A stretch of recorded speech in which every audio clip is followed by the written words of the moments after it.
Hi, welcome to Celebrate Recovery. Oh, sorry, I said Celebrate Recovery. Like I'm at my meeting. Set apart recovery. I, I did go to my meeting this week. I have Cheryl. And Cheryl, can you please tell us your last name? I don't want to, Yeah, mess it up. that's okay. It's Killilea. All right, thank you so much. Yeah, girl, I was about to start telling the 12 steps and everything. But everybody on my podcast knows that is a huge part of my program as well. So it's Friday. I can use that as an excuse today on today's live. Well, Cheryl's joining us today. She is 10 years sober, which is such a huge accomplishment. I'm really proud of you. She has a wellness program and she has a 16-week course where she helps other women overcome their hurts and hangups when it comes to divorce. Facebook group, and you're a coach, correct? To Yes, help that is coach correct. women, right? So, single mom for 9 years. It was, Uh, yes. yeah, which is a really hard job. That's something I'm very familiar with. And she's going to share her journey today with us. So I'm just going to throw the mic over to you, Cheryl, and you can tell us your powerful testimony and how Jesus has showed up for you. Yeah, thank you so much. So honored to be here today. And I hope my story resonates with your listeners, even just parts of it. And so I will just preface this to say that I grew up around alcohol. My father was an alcoholic and came from a long line of drinkers. And so I actually discovered alcohol at the age of 12. And I know for some, they might be shocked to hear that. And I'm sometimes shocked to say it, but I did live it, and I'm pretty honest and transparent with that journey. And I turned to alcohol as a way to cope with my parents separating. My dad was, like I said, an alcoholic and very abusive, and my mom escaped with myself and my two siblings from Chicago to Wisconsin. And I moved from, a big city with all of my friends and just life that I knew it, even if it was chaotic, to this small town in the middle of nowhere, Wisconsin, in the 80s. And I turned to alcohol as just a way to cope, a way to make friends. And my journey, it took me over 30 years in my battle with alcohol. I got an underage drinking ticket at 13, and you would have thought that would have maybe detoured me from a life of alcohol, but unfortunately it did not. I continued to drink and ended up getting pregnant at 19 and had dropped out of high school. Luckily, I did end up going back and getting my GED, realizing that now I was a mom at 20 and had no education, and I wasn't sure how I was going to take care of myself and my daughter. And so I am proud to say that I did go on and get my GED and then put myself through college and was a single mom for 9 years. And here's the interesting thing about my battle with alcohol is that you would look at me and you would maybe not think that I had a problem with alcohol, right? I relate to that. Yeah. Yeah. It wasn't, I didn't drink every day. There could be weeks, maybe even months that would go by that I didn't drink. But when I would drink, it was in excess. Right. And I would get behind the wheel of a car. I would get into fights. I would pick fights. I was just not a really good person. I did not have any limits or moderation with my drinking. Yeah. And I was really drinking to cover up all of the hurt and the pain in my heart. And I met my husband, and that was even in a sort of drunken stupor, if you will. And we had that in common, that we enjoyed alcohol together. And that was not probably the best for our marriage at times. And so, as I look back on all the things that I did while I was under the influence, I'm embarrassed by some of it, but I know that it's part of my story and it's part of my testimony.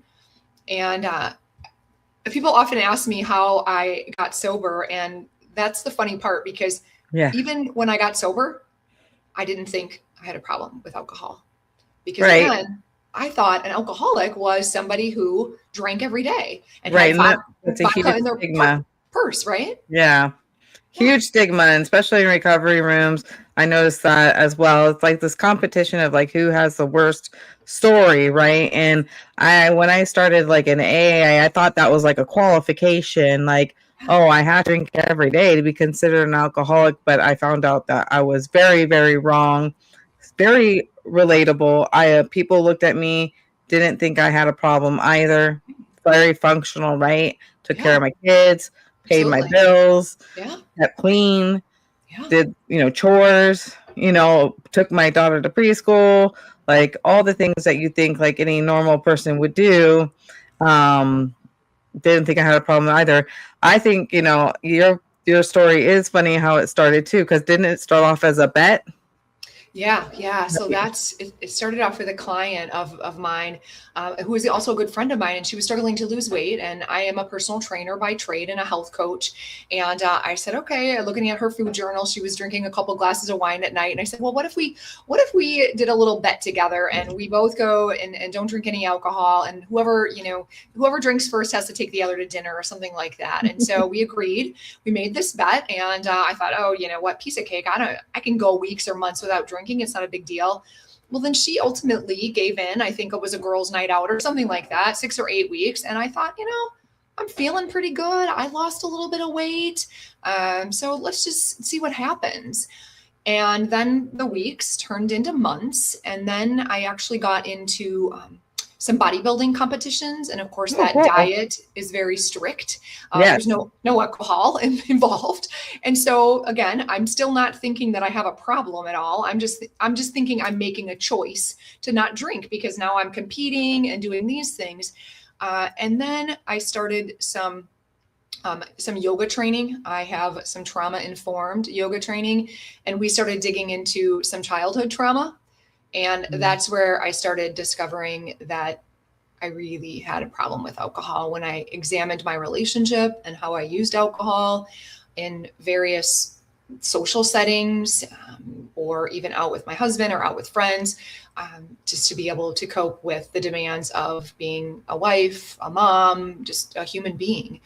And also just to numb out some of those past childhood memories that were starting to bubble up in my early 40s. And so once I started examining that, like if you've heard the saying, you can't unsee it. And I couldn't unsee what I had discovered. And so that really just led me down a path that I recognized that you don't have to drink every day to have a problem with alcohol. Right. 100% true. And I relate to that too, like the binge drinking, you know what I mean? So like one definitely was never enough. Correct. Like, what I find also interesting about your story is how young you were.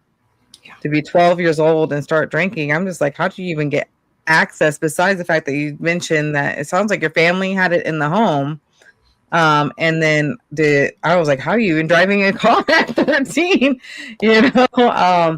and be part of that world, or you have access through your household, or even have friends around that same age group that were doing that as well. I find interesting because when I look at my kids today who are 12, 13, 14, 15, like they don't know anything about it, and it's really weird. I always found it like baffling when I hear things like, oh, I started when I was 10 or 12 or 13. I'm just like, I wasn't even thinking about that when I was 12, 13, 14, 15, even 16 years old. I was busy playing soccer, So mine also started a little later, but also relatable in regards to that's how me and my ex-husband related to things. It was by having that party type of lifestyle to have fun together. We had to be like drunk or high to have fun together, which was not good. It was just two toxic people intoxicated. So definitely relatable in that as well.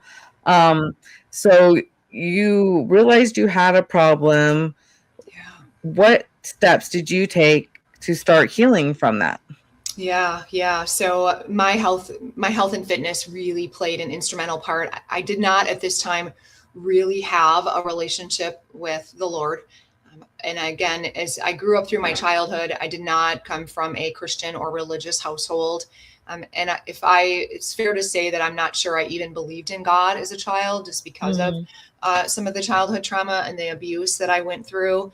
And I will also say, as far as me having access to alcohol at 12, my mom worked third shift. My mom had 3 kids and she worked overnight. And I don't blame my mom at all for me having access to alcohol. I would find it at friends' parents would have it. My mom didn't drink just because of the abuse and things that she went through with my dad. And so there's just ways you could find it. And you could go to a wedding, you could go to anniversary part, right? And back in the 80s in Wisconsin, in a small town, anything went the 80s, anything went, really. It really did. It really did. I had friends had older siblings and things like that. So there was just a lot of access to it back then that you don't have necessarily today. So I just wanted to, I don't blame certainly my mom for that. And so in terms of, really coming to terms with my drinking, I would say that my yoga journey and really getting into some of the trauma, the childhood wounds. There was actually, I did a 2-day weekend training that was specifically on addiction and recovery. And we really dove deep into utilizing all of those, things for numbing the pain, and how could we come back to our body in a safe way, in a nervous system regulation way. And that was really, if I had to say anything helped me, because I didn't have the Lord then, was my strength training, my yoga, my daily movement. Journaling has been a huge part of my recovery. And then I think really just telling people that, what in the beginning, I would just be like, well, I'm trying to lose some weight, or I'm going to compete again, so I'm not drinking, because I was a little bit like embarrassed, I guess, that I was maybe choosing to not drink, because it was not really socially acceptable within my friends. Because if I would have said, well, I think I have a drinking problem, they would have been like, well, no, you don't. No, you don't. Yeah. Right? So like, you were just like, well, because I'm training, and that stuff makes sense, like, to them, oh, okay, you can't do this. You're going to, bulk up, or you're going to lose some certain weight and get sculpted in these areas to do either bodybuilding, or because this is your profession. Right. That would be an easier way to explain, like, why you're stopping. Plus, is it really any of their business? Correct. Right. You know what I mean? Like, it's really none of their business. I think, gosh, explaining like why I don't drink is like so annoying to me.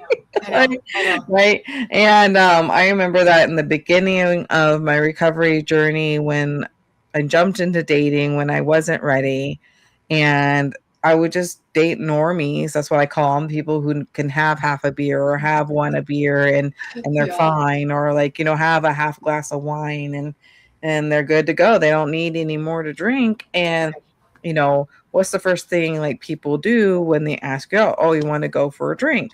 Yes. No, I don't drink. I won't go for a drink. I just don't. And I would just say I don't drink. I never explained why. None of their business. I don't know them personally like that yet. Wow. You know what I mean? And I got asked one time, I think it was like my 4th year of sobriety, like, well, you would think after this long you would have some self-control. You can't even have one drink. I'm like, no, like I can't have one. And they just couldn't like wrap their head around it, right? Like, what do you mean you can't have one? Like, I'm with you. And it was almost like high school kids, like, I'm in my 30s, like, why are you trying to peer pressure me? Right. Yeah. But they do, I think. Because you have one and now you feel weird. Like, maybe they felt, I don't know what they were feeling. The only thing I could think of was like, do you think I think I'm better than you because I don't drink? Because I don't care. Yeah. You don't have a problem. Right. You know what I mean? Like, so then I had to like explain to them like what alcoholism was and how it's a disease, how one is, too many and 1,000's never enough.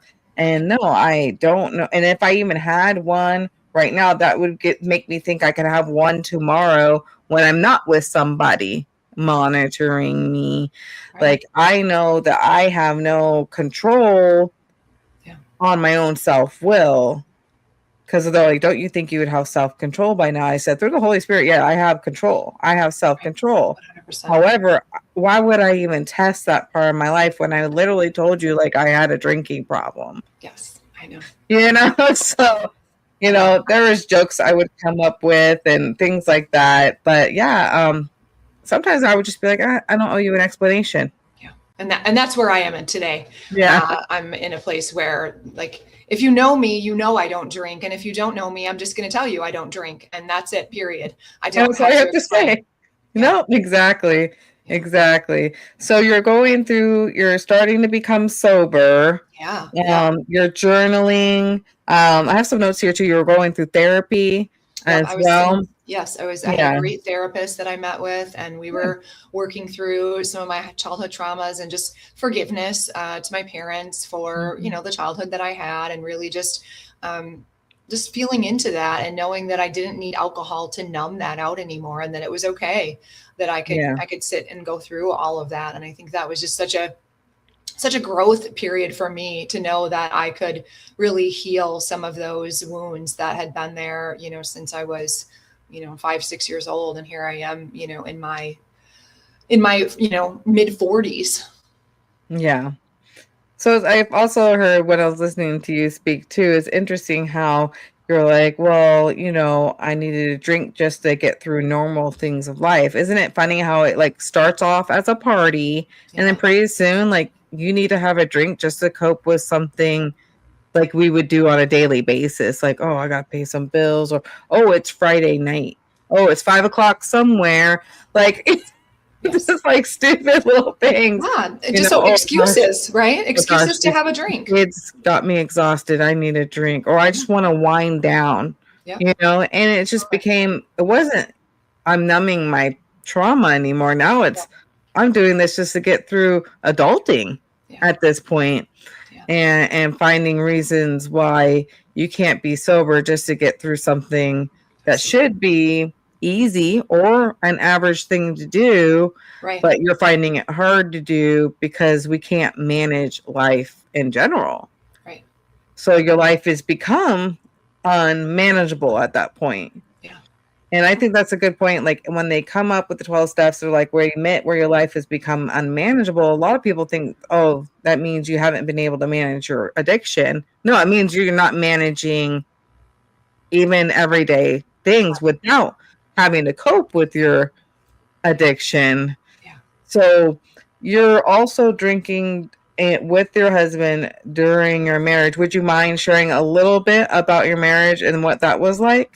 Yeah. So of course, as I mentioned, we got together, had been, drinking, and through our marriage, we would go out and sometimes it would be fine, many times though it wouldn't if there was alcohol involved, and we would stay out till bar time, and then I would drink in excess, and then, we would end up in fights, but then, we'd kiss and make up. And then I don't think that he ever would have said I had a problem with alcohol. I will also say that my ex-husband, both of his parents were addicts, and his dad did get sober.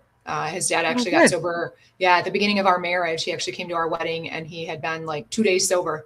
And so his dad has continued the sobriety. His mom, unfortunately, is not. So my ex-husband comes from a line of alcohol too. And I think that was another turning point for me, because we have 2 children, one together, and then he adopted my daughter. And I didn't want my children to have what we both had. What my ex-husband and I both had is alcoholic parents. I didn't want that for our children.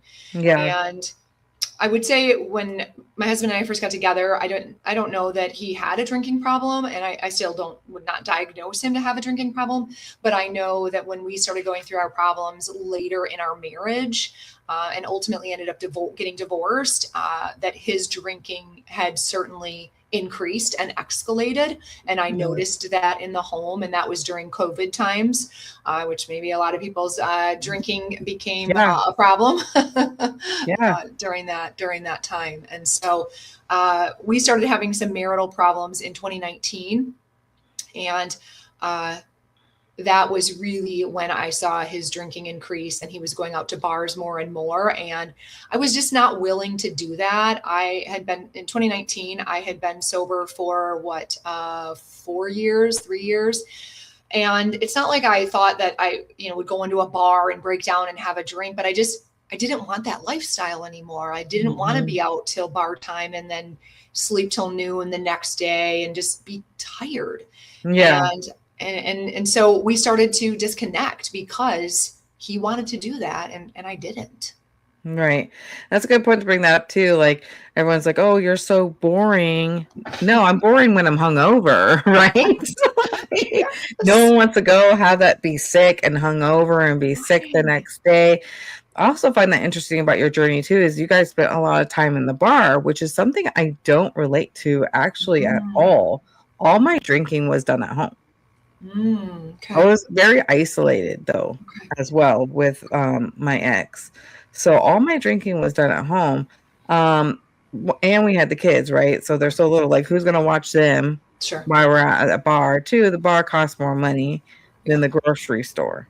Yeah. You know what I mean? And I would say during like the worst part of my drinking career is we were living in the mountains. So we're also very isolated and didn't know anybody there. Okay. So there was like no one to hang out with at the bar. But essentially, like my ex would meet people that would do things with him like that, but I wouldn't leave the house because I would be with the kids. Sure.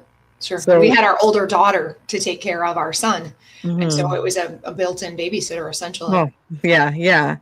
So I just find that interesting too, because sometimes when I talk about being a recovered alcoholic, people think of like, I must have been at the bar all the time. Sure.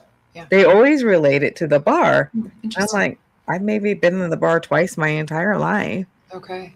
You know, Yeah. like it's, like, no, I didn't bar hop. I've been to the club like 3 times my whole life with some girlfriends. And the last time I went to the club, I was sober and I didn't even have a drink while I was there and found out I didn't even want to be there and I left early, and so like there is a stigma too, I think, around the bar For sure. where, and that gets talked about a lot because I feel like that's maybe more, I don't know if it's necessarily more common. I'll have to look at the statistics, but when I was in the rooms, like the AA rooms, I heard about the bar way more often than people not going to the bar. So I kind of felt a little like singled out in a way too. Like I don't relate to a lot of these traumatic horror stories. Yeah. I've never been to prison. I've never, you know what I mean? Like, I was at home. I was a loner, and I drank to escape my abuse. Sure. And I drank to cope with life because I found life unmanageable. So I find that interesting as well. And I appreciate you mentioning that because that might relate more to listeners out there that, I had a drinking problem when it came to not only how much I drink, but I was at the bar all the time. So I appreciate you sharing that. So I just feel like when you mentioned 2019, that doesn't even feel that as far away. Isn't that crazy? Like it's 2026, but I feel like COVID just happened. I know. Like we just went through this. So you, is that when your divorce happened in 2019? Yeah. So in 2019, I will also add this piece of it because up to this point, I really thought that I kind of had a handle on my sobriety as well as life. I was feeling pretty good. And my ex-husband and I were in therapy at that time for our marriage because we were having some problems. And I noticed that, his drinking had gotten what I felt to be out of hand. And then we had started going to this church off and on. And we were at a worship night.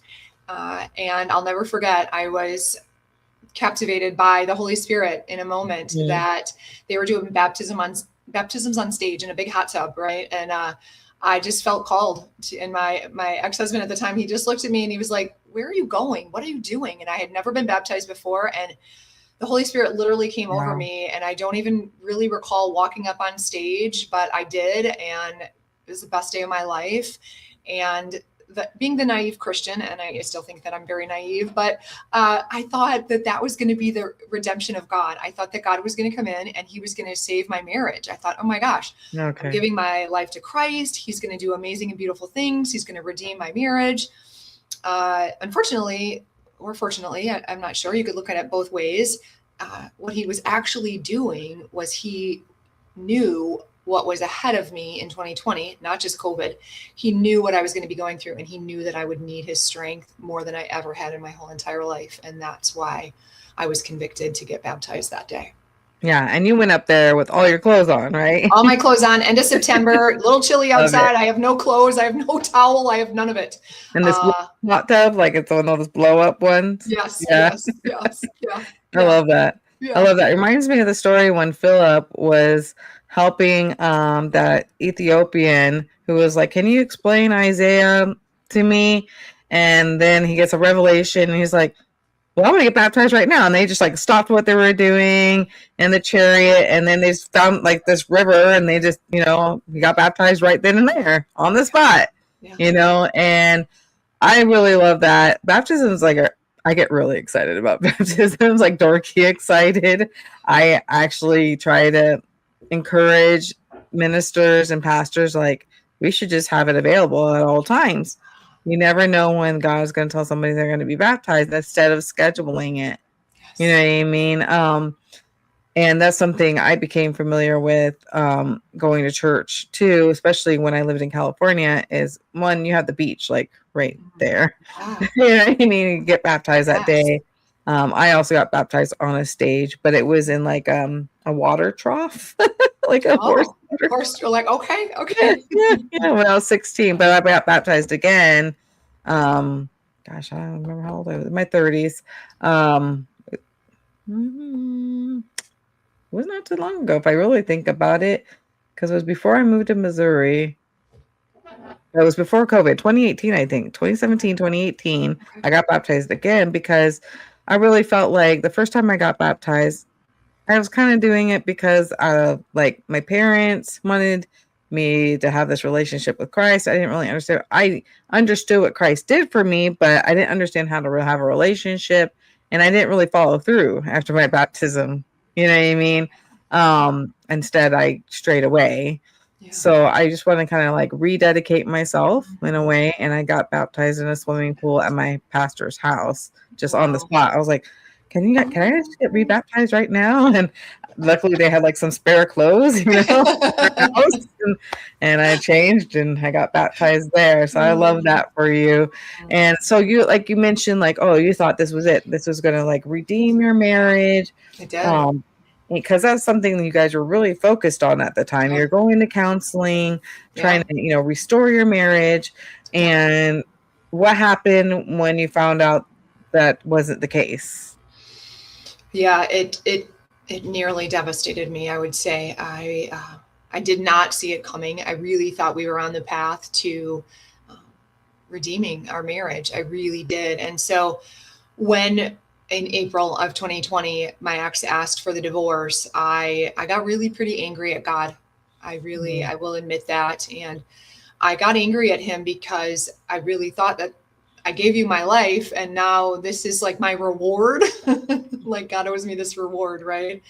And but I leaned into my faith. I didn't give up. I read my Bible. I read so many Lisa Turquoise and so many other Christian author books. And I journaled. I mean, I ended up getting a tattoo of an anchor for Hebrews.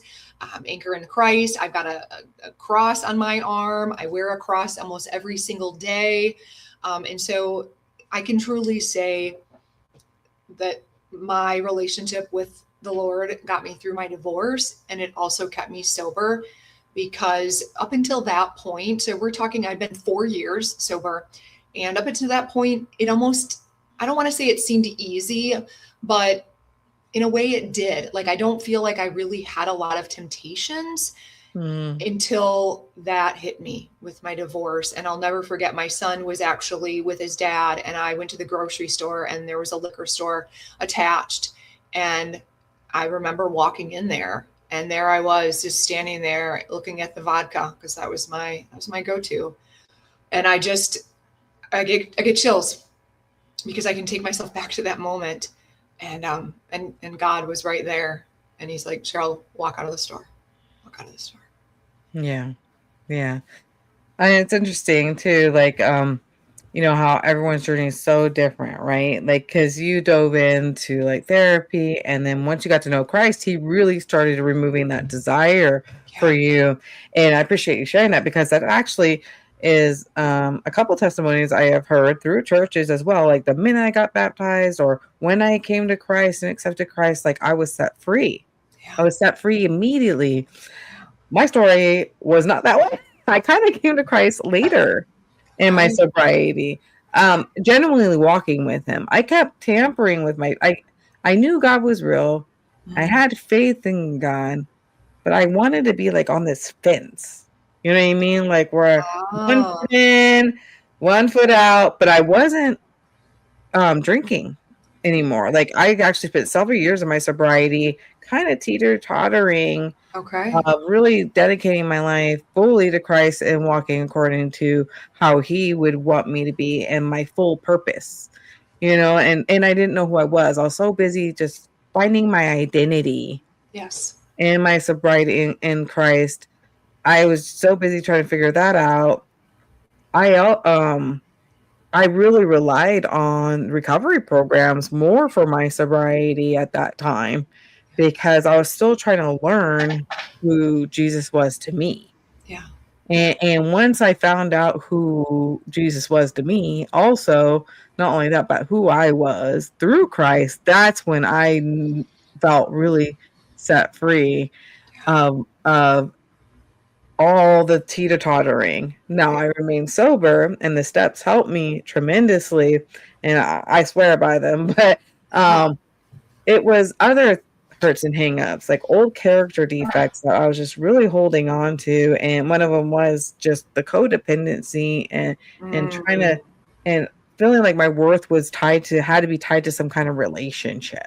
Oh, sure. And being promiscuous and just doing things I wasn't supposed to be doing as a Christian, things that I could also say I'm really ashamed of today, but that's, covered by the blood of Jesus, so it doesn't matter now.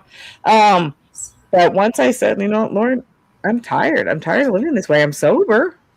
So I don't get it. Why am I still kind of like living a life of hurt and struggle and putting myself in positions I don't belong in, or putting myself in these hardships? And I had to choose.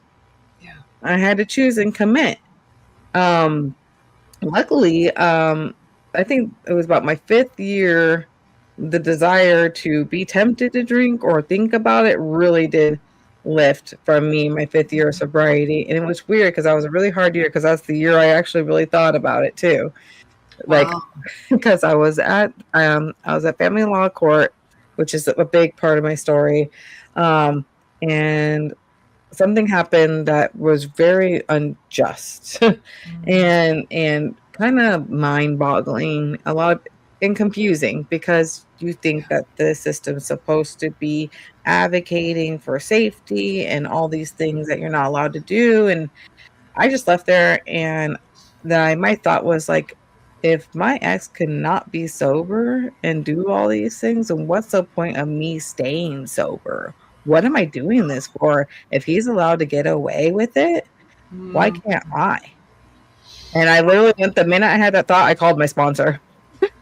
Like immediately. I didn't even leave. I just went in my car, and I didn't even start my car. Like I just sat on the phone, I think, for like 2 hours in the parking lot.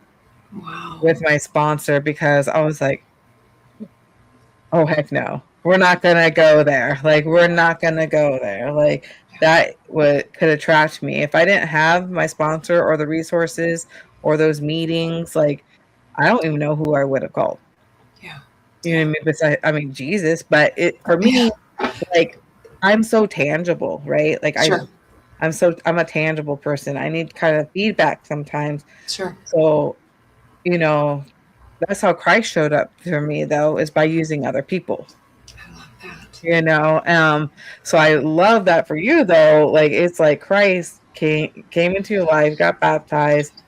We had a ruffle like effect where things didn't go according to how we think it's planned, right? Because let's think about it. Like when we become Christian, we just think like, oh, things are solved. Yes. Yes. God has plans for me, and His plans are good. And Yeah. also, what else? Oh, He has a plans for an abundant life. I'm just going to live this abundant, joyous life, and this perfect. I'm going to have this perfect peace, Yes. and things are going to be great. Yes. And then we kind of obscure this idea of reality that we still live in a broken world. We do. There's still People sin. have, free will, and they're Yes. going to make their own choices. Yes. And there's also going to be circumstances that are uncomfortable and harsh. Yeah. On our life. And and it's good to admit that, you know what, God, I am mad, and I think it's your fault. And then process that. Yeah. And, there was something that my ex-husband had said to me when we were in the midst of the shutdown. And I think we had just gotten another order. And of course, at this time, I'm a small business owner. So this is affecting my business. Not just, of course, everybody's, safer at home and things like that. But as a small business owner, I can't see clients. And so this is impacting my bottom line. And my ex-husband was at the house picking up some of his belongings, and we had been separated at the time. And this was when I knew that God was protecting me, because my ex-husband made some comments and said, "Oh, did you hear, the safer at home has been extended?" And I said, "Yeah, I did." I said, I've got more clients that have canceled. And he goes, "Well, ready to go get some drinks? I'll start pouring." Yeah. I'd be like, no, I'm not ready to do that. That's interesting. Yeah. So I knew at that point that he did not support my sobriety. And I don't know if he blamed my sobriety on, us, kind of separating and kind of losing, our relationship. I don't really know. And so, but I just knew in that moment. I just remember after that praying and just kind of asking God for some more discernment and just to continue to guide me, because I knew that He was really protecting me from traveling down, that path again. Right. So you becoming a Christian and becoming sober actually created division in your marriage, which I can see how that's possible, because when someone's not ready to give up their portion of what they're enjoying to do, and that's something that connected you to, Absolutely. They don't know how to connect with you anymore. Right. So they're kind of just like, well, that tells me you don't want to like hang out with me and have a good time. Like, you don't want to have fun with me. Fine, I'll go do it myself. Correct. Which is something I relate to as well. And it didn't click for me right away. But I remember in my marriage, like my ex had like this recording studio in our garage. He does music. He's very musically talented. Okay. And I would just like, even if he was drinking or smoking pot, like I would do it, even though I wanted to get sober, I would do it with him because that's what he was doing. And like, he wasn't paying attention to me. But because I wanted to get sober, and because we just had a baby, so it's like I wasn't going to go drink right away. It created a division because like we didn't know what to do together anymore. Right. You didn't have that commonality. And so that commonality. So I remember when I first started, it was right when our divorce started. I went to a meeting and ran into one of his drinking buddies. Who came over and did music with him sometimes. And I left there and he's like, "Oh, Catherine, I don't think you have a drinking problem." I'm like, "I disagree. I know I have a drinking problem." He's like, "No, I think you were just doing it because you wanted to hang out with your husband. That was the only way you got to hang out with your husband." And I'm like, I agree. Like, that's part of it, but no, I have a problem outside of that as well. But it was weird. It took someone else of the world too, not even of Christ, to tell me that, to really put that together. Like, oh, that's what we knew to do together. And now that I wasn't doing anymore. Separation. Yeah. Like we're getting divided. And that was prior to our divorce when that happened. And then I went back to drinking later and didn't stay sober. But it was just interesting how that was someone else had to tell me for me to get the click. Yeah. You know? Yeah, I think a lot of relationships, romantic and otherwise, can be built on that commonality. I know that I have a lot of friends from, back high school, and that we don't live in the same states now, so it's a little easier. But I even found myself struggling to have a lot in common with them, because they didn't go out to the bars anymore and stuff, but they still continue to drink, and sometimes in excess. And it's just not my lifestyle anymore. I'm so far removed from that. Yeah. And a lot of people are like, oh, I needed to remove myself from people, places, and things. However, I didn't have any friends, like, at all. I was very isolated in my own, you know what I mean? So everyone's like, oh, it must have been hard losing all your friends. I'm like, I didn't lose any friends. I didn't have any. Okay. Like, it was me, my kids, and my husband had friends. Okay. You know what I mean? I didn't have any friends that I drank with or hung out with. Every time I would try to build a friendship, my husband at the time would get jealous that I would have a friend. And so I felt like I wasn't allowed to have friends. Sure. So me was literally removing myself from him. Okay. Yeah. He was also my supplier. So and also, my abuser, and all these things were a factor. I had to remove myself from him. Right. And I basically had to just make brand new friends later, that I'd never met before. Yeah. And I also had to be picky. Like, I definitely can't make friends that were out doing this stuff. Like, I'm got kids, I'm too old. I'm trying to do my sober walk and make other friends in recovery or friends at church. Yes. And things like that. So that essentially, like, because too, my family's so all over America, I've created my own family with my friends.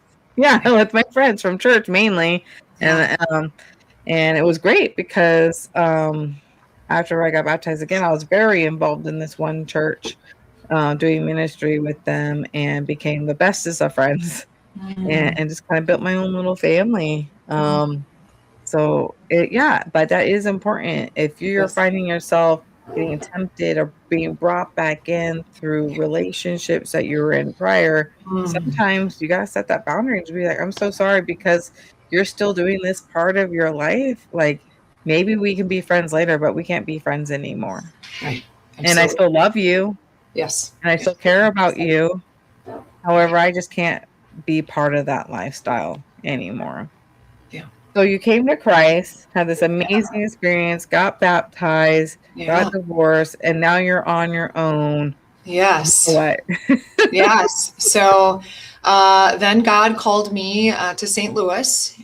He called me here because I was really at kind of a crossroads. I had just sent my son off to college, and my divorce was about to be final. This is 2022, and I was just sort of struggling with life, with an identity. I think I had just turned 50, and I didn't know where I needed to be. And God called me to St. Louis, and I didn't love that idea at first. I actually resisted it quite heavily.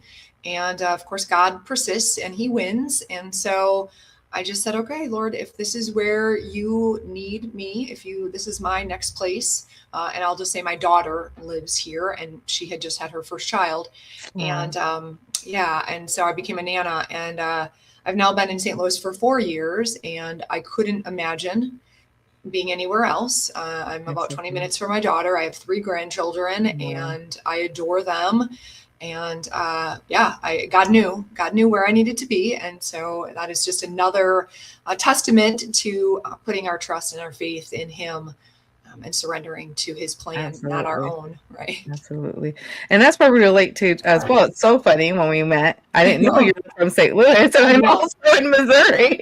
Right. And God called me. And guess what? We've been here about the same amount of time. This will be my 4th year this December in Missouri. Isn't that silly? That is so funny. God called me to leave California, which was all I ever known. Yeah. Like, my whole life. We lived in Nevada shortly in my marriage, but really California is like from a baby all the way up.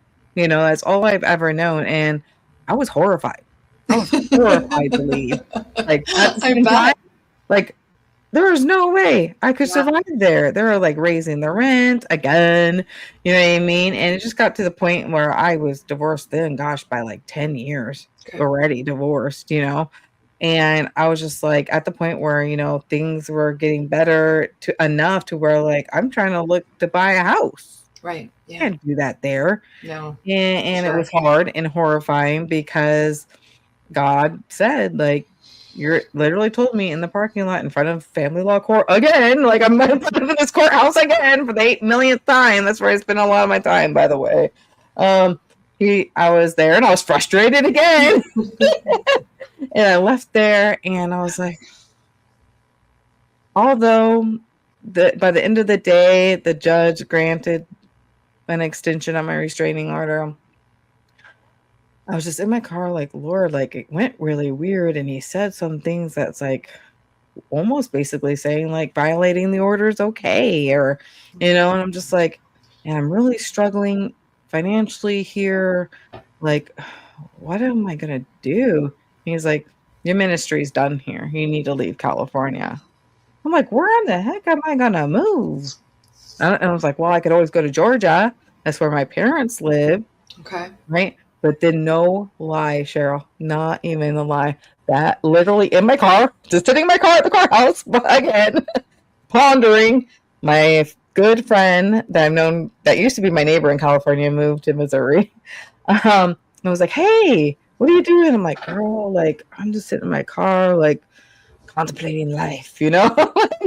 She's like, oh, well, you need to come out here to Missouri and come to my daughter's graduation party. I was like, I could use a vacation. I'm going. I'm leaving. And I left and she's like, we're just out here having a good time. I've never been here a single day in my life. I'm like, oh, it's beautiful. The beautiful green trees. I said, oh, she's like, we're going to the Lake of the Ozarks. I'm like, oh, okay. She's like, you really should look at the market. I'm like, there's no way I can move out of state. My kid's dad lives in California. And she's like, girl, I was like, plus, where am I going to surf? Like, you know what I mean? Like, she's like, I'll teach you how to surf on the lake. So we went on the lake and we went surfing and I sucked at it. And then I had a good time. And I'm like, I don't know. She's like, just look at the market. You can't even get a porta potty in California for the prices of homes here. You know, and I did. And her husband rebuilds homes for a living. He flips them. He's like, I actually just flipped this house and it's up for sale. You should call the lender. And I was like, okay. I called the lender and she's like, oh yeah, you can get approved. I'm like, what? She's like, well, haven't you been told?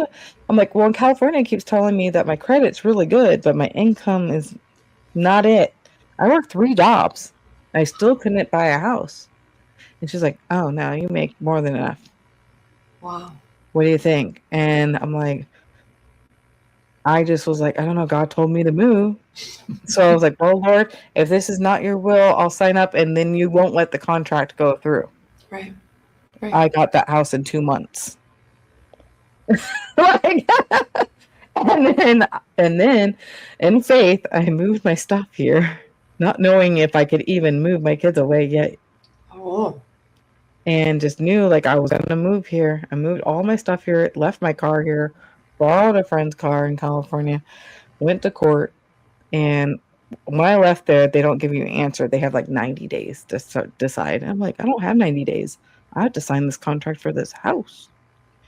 But I didn't know that when I left there. So I'm like sweating bullets, right? Like they want me to come physically sign this document in Missouri and I'm in California.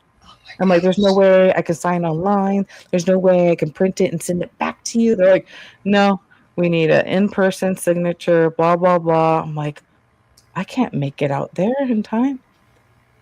Literally the week of Christmas, I got my verdict in the mail that I could move away. And I left with like on a plane. And just showed up at my new house. We were opening boxes that I left here in Missouri behind Christmas Eve. Wow. To unpack my house. And that's now will be coming up 4 years. You know, that's a God story. Yeah, it's a huge God story. So God knew you had to be here. God knew I had to be here. And that's something that's so funny that we relate, and also about the same timing. Yeah. Yeah. That's so interesting. What a coincidence. That is a crazy coincidence. I love that you have grandkids. Yeah. Congratulations on that. Thank you. I cannot wait to be a grandparent. It is the biggest promotion and the best promotion of life. I was born to be a Nana, I say. Yeah. Yeah. And then so now you're walking with Christ. I am. Are you continuing therapy? So I'm not in therapy. I did find a therapist here that I see from time to time, and she's been great. She's a Christian counselor, and that's what I had in Wisconsin. And so, I use her as a resource for, I jumped back out into the dating world a little bit, and that was interesting in many ways, and especially from a sobriety standpoint. And when I first started dating, I would get, let's meet for a drink, and I would just go, and then I would, then just order a, Coke or something, and they'd be like, oh, don't you want a drink? And I'm like, oh, I don't drink. And they're like, oh. And then I had one guy get mad at me. He's like, why didn't you tell me you didn't drink? We didn't have to meet at a bar. And I was like, well, it's not a big deal. Like, it was a restaurant. It wasn't just like a tavern. Yeah, just a bar. It was like bar bar and restaurant. And they had music and things like that. And so I was like, well, we're going to get like appetizers or something, right? And so after that, I just decided that if they offered for drinks, I would just say, hey, I don't drink, but happy to meet if it was like a restaurant or something like that. And then I actually dated a guy just this past year, and it wasn't going where I kind of wanted it to, but I had told. So when I ended things with him, he said something really, really interesting. This was just a couple months ago. He said, Cheryl, I'll just say that one of the things that I really absolutely loved about you is that you don't drink. And he goes, I felt that I do drink, and I don't have a problem with alcohol, but he goes, I loved that we just did other things. Like drinking wasn't an option for us. And we always found, whether it be hiking or bowling or mountain biking or going for a walk, going to get ice cream, like just different things. And he's like, I've never really had that before. So thank you for just showing me that there's other things to do other than going to get a drink. So wow, that is really nice. Yeah. And the online date, oh my gosh, that world is nuts. I've been there. I was there for like a long, and I would go on and then like off, and I just didn't date at all. And it's funny, when I went back on and I went through Facebook, that's how I met my current husband. Okay. It's through Facebook dating. He likes to say we met on Farmers Only because he's from Illinois and I'm from California, but it's his little joke. But I love it. What I found reassuring was, I just came to the point, like, I knew what I wanted. I knew I wanted to get remarried. I knew I wanted to marry a man of God. And I definitely just was like, I didn't want to go on a date with someone who was a normal drinker. Like, the alcohol should just not be in the picture at all to me. It just did, because every time I ran into it, I just came into like this roadblock where the guy is just like, blah, blah, blah. I was like, oh, go away. Like, and it was so funny because my husband doesn't have any problems with drinking, but he just, because of his faith and because just watching people around him, just chose that wasn't for him to even play with, and just never became a part of his life. So he was so happy to hear also I didn't drink or do any of these things or cuss or, and walk the life according to how God would call me to live, and that church was important because he's a pastor's kid, so church is like very important. Yes. Him, he's a preacher, so church is like super important, where I'm more about the people than the building. And he's definitely about the people too. But it was just kind of funny because like every time like I would talk to somebody, I'm like, oh, do you go to church? They're like, no, or sometimes, and I'm just like, well, it's not negotiable for me. Like, you have to have a solid walk with Christ. And that is actually the first time that a guy asked me first if I went to church. And I was like, wow, okay. Love that. Okay, so there's hope for me. I go to church, but I serve at the youth ministry. And he's like, we have to talk, because like we kept running into that same thing. And praise God, a year later we got married, and he's an amazing man of the Lord, and we're doing ministry together now, So with that being said, you're like walking your life with Christ, you're finding out who you are, you're meeting different people, you're being a grandma, but you also started helping others because of what you went through your divorce. Tell me about that. Yeah. So again, another God piece. So I have some journal entries from when I was going through my divorce in 2020. I just kind of, I stopped asking God, why me? And I started asking God, okay, how are we going to use this for your kingdom? And that's really what I started asking him. And he put it on my heart in 2024 that basically I created a program, an online program. It's a 16-week program called the Divorce Recovery Roadmap. And I work with women in small groups, in a group of 12 or less. And I take them through curriculum, and we meet every week, and we do coaching and teaching, and we talk a lot about boundaries. We talk about trusting ourselves again, of rebuilding a life, relationships, healing some of those wounds. And I'm so proud to say, because God has really, really been coming after me, really this season, and I'm changing some of my curriculum. And in each of the weeks, we're going to have a specific Bible verse and some passages. And I haven't included that in the curriculum. I rewrote the curriculum back earlier this year, but now I'm adding in specific parts that we're really going to be inviting the Lord into our conversations each week. And I'm really, really excited about that. Are you going to say it's going to be like a Christ-centered program?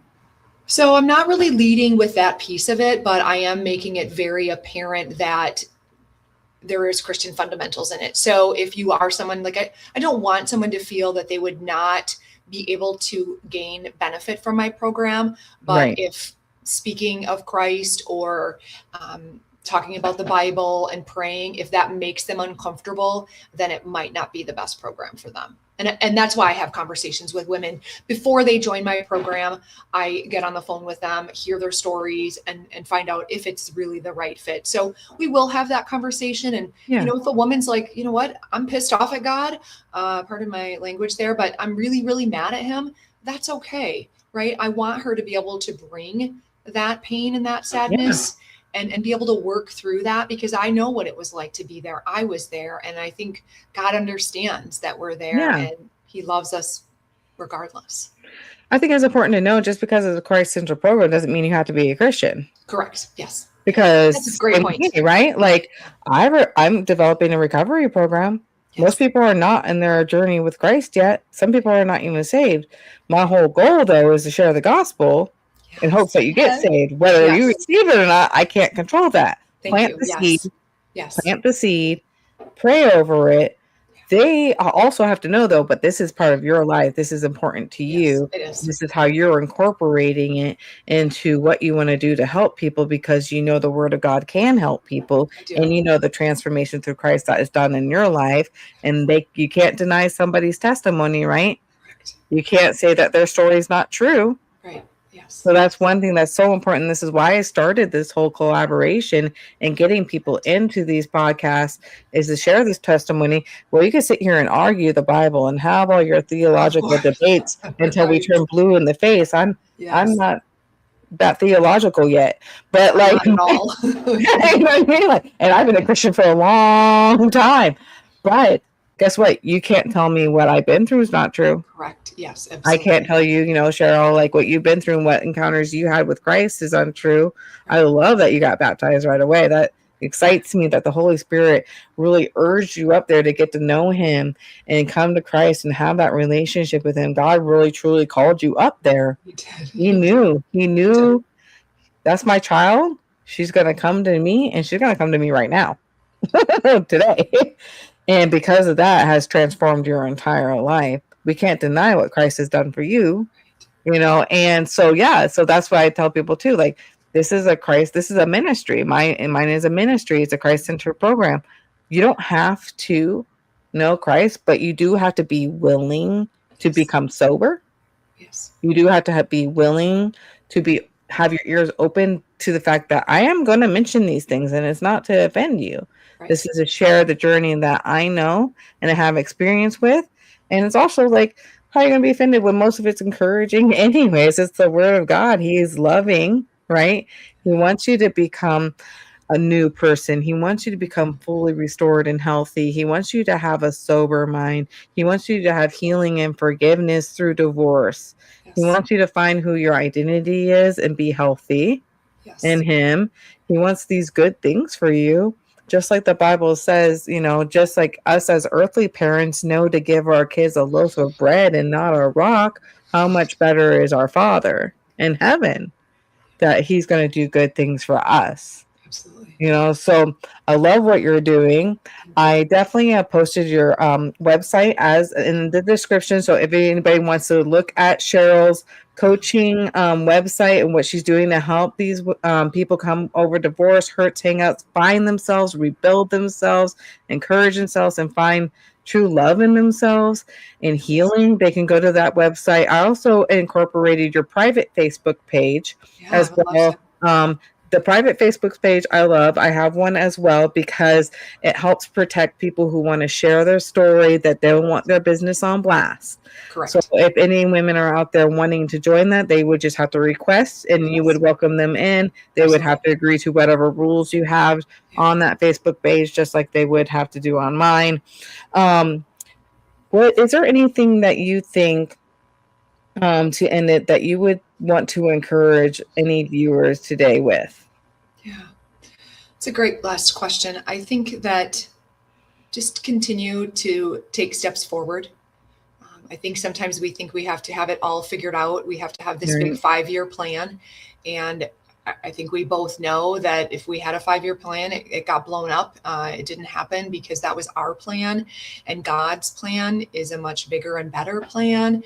And if you don't know Christ, where could you start today? What is one small thing you could start in that relationship and just continue to take steps forward in that, even if you sometimes take, 5 steps back.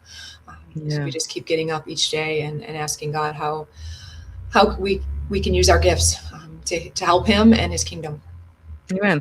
I actually put that as a note here on my little thing to kind of help me keep focused on what we're talking about. I actually felt really encouraged by that. I thought, how am I going to use this for your kingdom? And I was like, wow, what a good question.